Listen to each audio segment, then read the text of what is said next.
Singing Rose, Rose, Rose.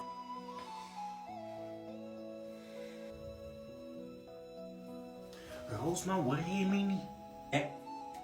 Onthou jy die tyd toe jy sê jy sal vrek vir my? Hier is die stage. Shine boy. Maar Rose, sê my wie gaan die kinders kyk as ek moet nou hier dood gaan? Nee, hulle kry genoeg, Sassa. Moet jy nie worry van hulle nie. Vrek jy net, is een paptreter minder. Maar Rose, jy kan mos opskryf, jy kan daarom opskryf van as plek vir 2 op my deur wat jy op is. Op die deur? Nee, jy maak maar vir die kar se deur vir my oop. Jy maak het vir die bitch Tiffany oop, mas. So ja, gaan soek jy op Tiffany nou, ek sal hom op my toe deur sit. Okay, wat nee Rose, is fijn. I was drinking.